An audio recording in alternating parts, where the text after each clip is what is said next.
It's a Friday. Let's wrap up the market week on the African continent. I am Bosin Omofaye. Great to have you all on Frontier Opening Bell. Agnes Chital, Managing Partner at GBS Africa and a member of the Frontier Africa team. Thank you so much, Agnes. Good to see you. Let's take a quick rundown as we get the show underway with Nigerian market buckling 32 basis points on Thursday, despite some of the good earnings we've seen from the industrial goods sector, including the fast-moving consumer goods and industrial goods such as Dangote Cement, Boa Cement, as well as Lafarge, and a few from the banking sector since the earnings season started. The BRVM went up 36 basis points. The AGX finished Thursday, which is the final trading day of the week. The Egyptian market will reopen on Sunday. The Nairobi Securities Bourse was up yesterday by 30 basis points on big names like Safaricom, KCB were in the green territory, as well as MBCA and ABSA. In South Africa, the market buckled about 0.75% as President Ramaphosa rejigged the cabinet, and of course the exit of Tito Mboweni, the finance minister. He's been replaced with a new minister. The currency rand suffered yesterday on the back of that, the cabinet reshuffling. Today, Friday, news came in that the market is rebounding, with Sasol leading a rebound on the GSE today. The GSE also reported yesterday its half-year numbers. But looking at the East African market, where you have Kenya coming through with the July PMI easing to 50.6. What's going on with the Kenyan PMI? Agnes will give me a bit of a sense of that. Fintech startup WapiPay got about $2.2 million in pre-seed funding round. MTN, big news, according to sources, may give Ethiopia a cold shoulder for a second licensing round of the telecommunications. The first round was won by Safaricom and Vodacom. Now, sources close to MTN in South Africa says the telco giants is beginning to see risks in Ethiopia than positive business, and all this may now be unconnected with the problem in the Tigray region. Ethiopia is the second most populous country on the African continent after Nigeria. Uganda's trade deficit slates to about 105.3 million US dollars. Trade with Tanzania, imports from Tanzania at about 19.2% of that figure. And Afrexim Bank, the shareholders have given the Egypt or Cairo-based DFI the go-ahead to do $2.6 billion over the midterm GCI funding. Agnes, let's start with the PMI story. Then we'll touch in a little bit on the Ethiopian story with MTN likely not to bid. Thank you very much, Person. Good morning. The leading story on Kenya's PMI, business conditions seems directionless, as I guess this is as a result of the fourth wave of COVID-19. Is the PMI saw not significant improvement or deterioration in July, with the recovery momentum that we saw in the earlier months coming to a halt. I know it's only 50.6, not a huge movement, but again, this is a reflection of the market. The reflection, this largely contributed to the fourth wave of COVID-19, possible lockdown being introduced, vaccine rollout has been very poor at 2%, and I guess that's the story across the region. But I guess this is the first time we've seen it being significant since the recovery momentum started sometimes back. Another interesting story from the Kenyan market is the WapiPay raises 2.2 million funding. This again is a reflection of the interest in the fintech sector, not only in East Africa but across West Africa. WapiPay is a mobile money platform between Africa and Asia, quite interesting, with headquarters in Singapore.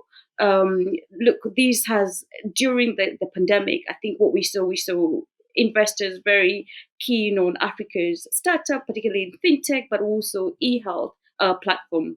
Well, you've got interesting stories in your region, in your country, Boston, with others like Flutterware and other tech startup we've seen coming to the market and being able to be very successful to attract investment.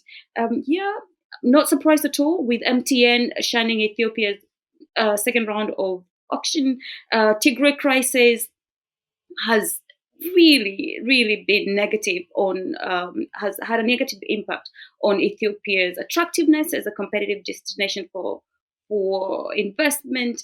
Once a very bright destination, with Prime Minister Abiy introducing reforms, and one of those was the telecom sector. Then the crisis in Tigray has really, obviously, taken that back. Not surprised at all. But I'm sure you'll see other people who are not wary of the politics when business, as long as it results to dollars. I'm not sure they will worry much about about the political risks.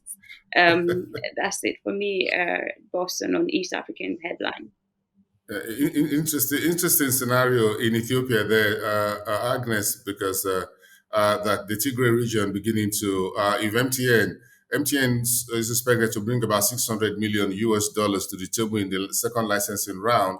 That'll be a whole lot of money in the pocket of the authorities in Addis. But if MTN says it's not going to come in, then we're going to see who's going to step onto the plate and take up that particular challenge. The market is there, but again, political risk is beginning to manifest in Ethiopia, and that's not looking good even for. But let's see how Safaricom and Vodacom and the rest will move on with the operations, the licensing they've got, and a whole lot of that story.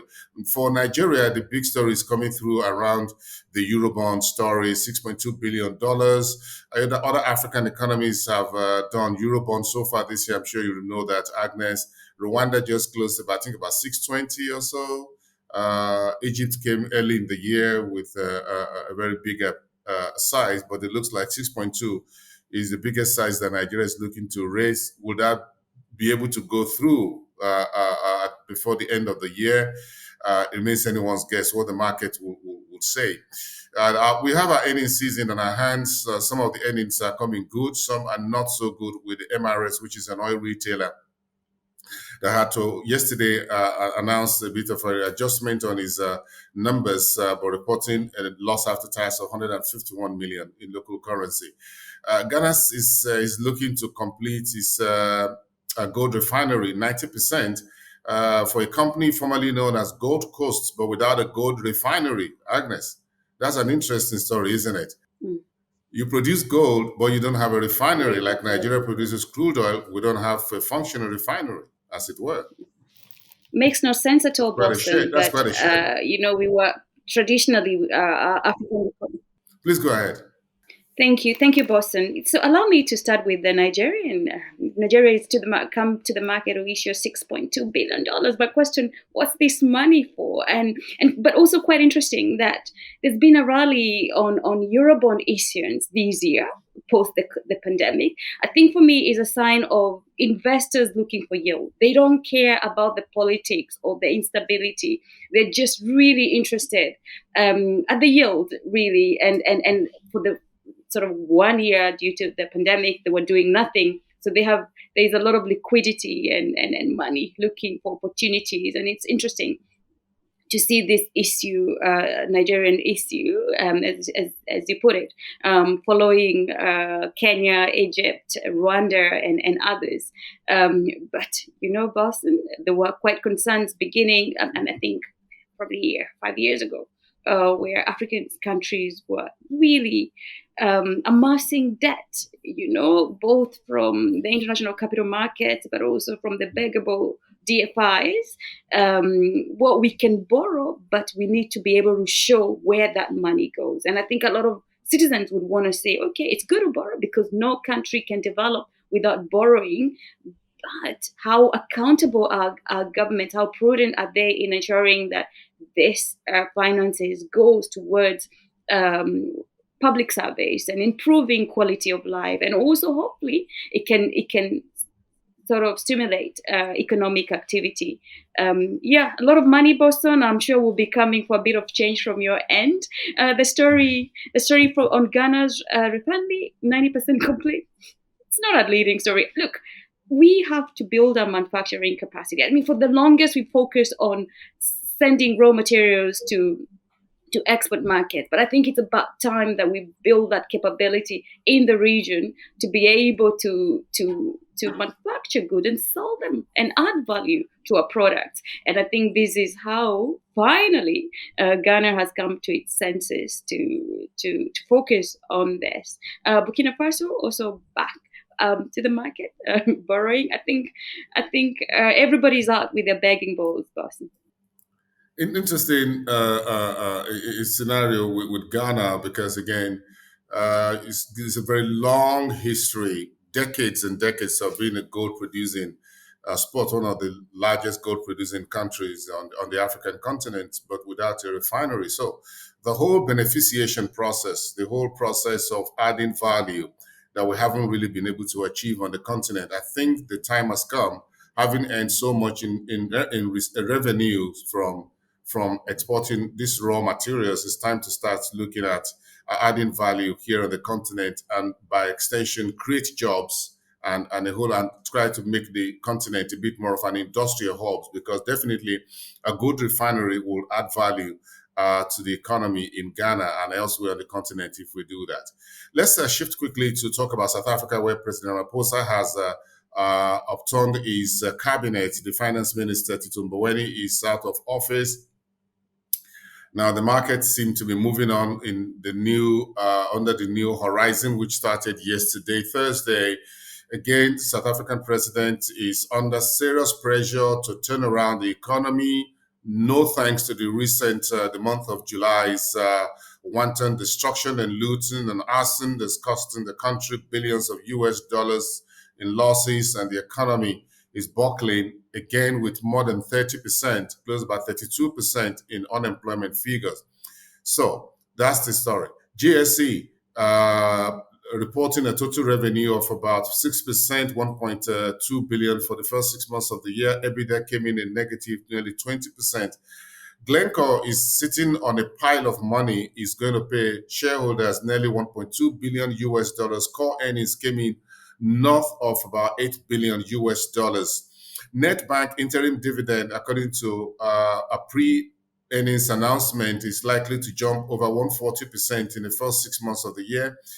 Eskom is the debt burden utility. Now it wants to borrow more money, $2.38 billion from development financiers. The plan is that Eskom wants to break into 3 big units so that could make it a bit more easier to manage its affairs rather than the single omnibus company that it currently is and is unable to provide much needed energy to power South Africa as one of the leading energy companies. Weigh on these conversation stories for me, Agnes.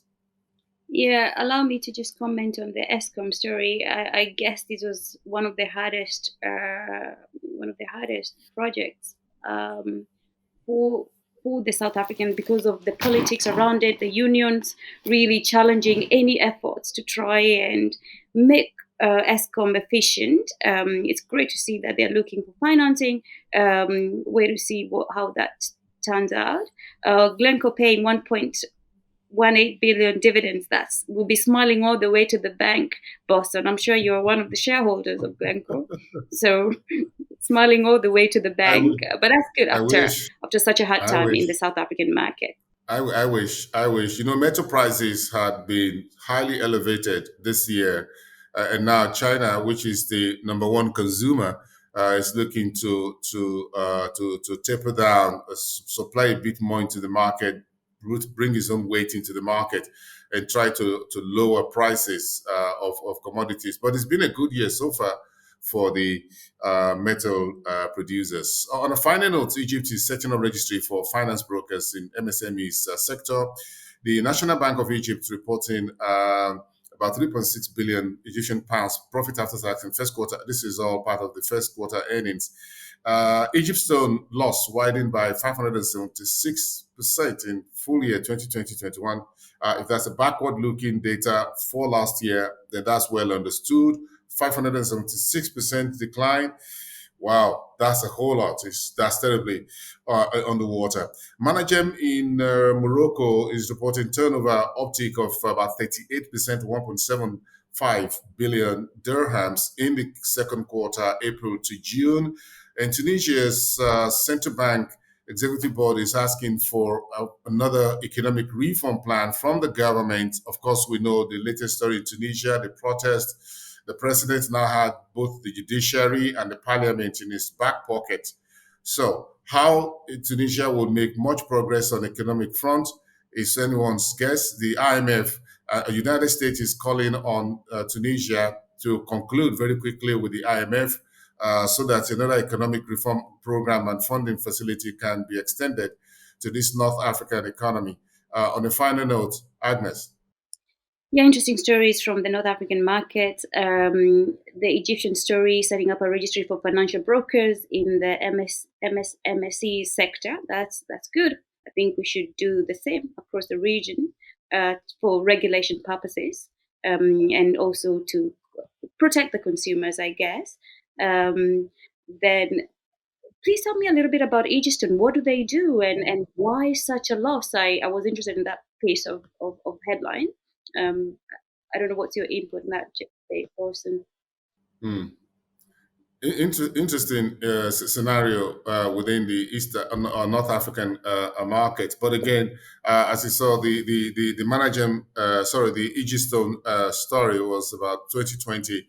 Perhaps all that was part of the fallout of the pandemic for last year, when some of the earnings for this is quite late reporting. This is July, and this is reporting 2021 that came through in overlap into 2021. So let's see what the end of the Q3, if we get in latest numbers, we'll see how if there's any difference or variance in how things are shaping up for this particular company.